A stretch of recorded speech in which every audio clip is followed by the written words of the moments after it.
T-cell immunity and COVID-19. The Hindu.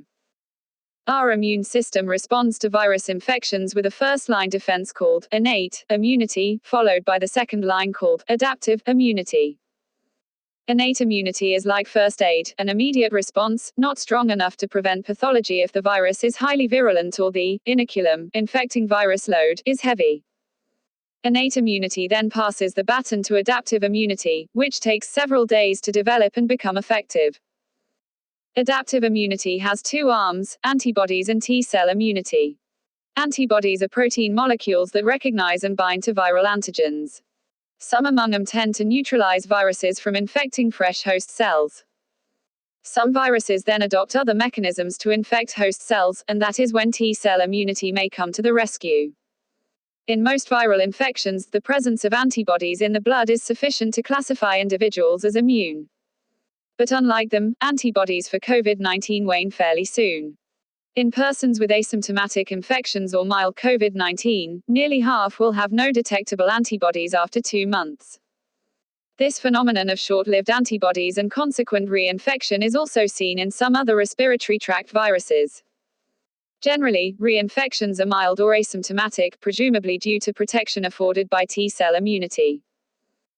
Does disappearance of antibodies for the COVID-19 causing virus mean that protection after one infection does not last? Knowing that reinfection with symptoms has so far been proven in only about 10 cases among millions infected, protective immunity after the first infection is probably durable. The observed protection in the face of non-detectable antibodies highlights the need to study T-cell immunity. In COVID-19 infection, T-cell immunity is more long-lasting than antibodies. It resides in a subset of white blood cells called T lymphocytes, or T cells. However, the test for assessing T-cell immunity is complicated and expensive. Researchers from Cardiff University have come up with a simplified and rapid T-cell immunity test called T-spot test that can be done in many laboratories. Serial evaluation of T-cell immunity can help determine its durability after vaccination.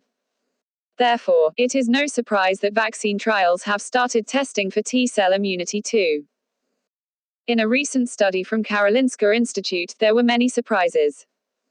About 25% of blood donors in 2019, prior to the outbreak of COVID-19 infection in Sweden, had T-cell immunity against it.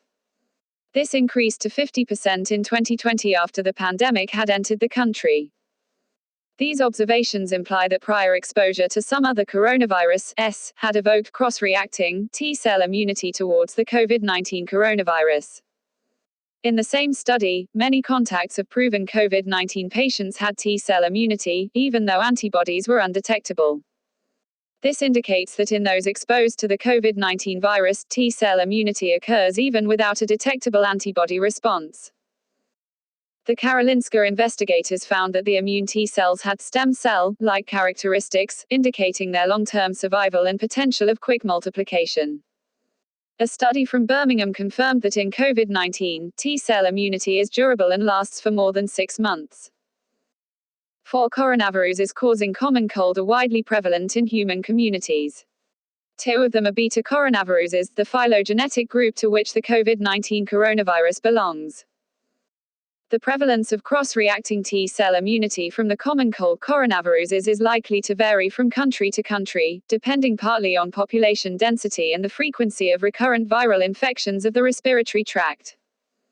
Countries with high population densities, where such infections spread quickly, may be expected to have a higher proportion of the population exposed to them.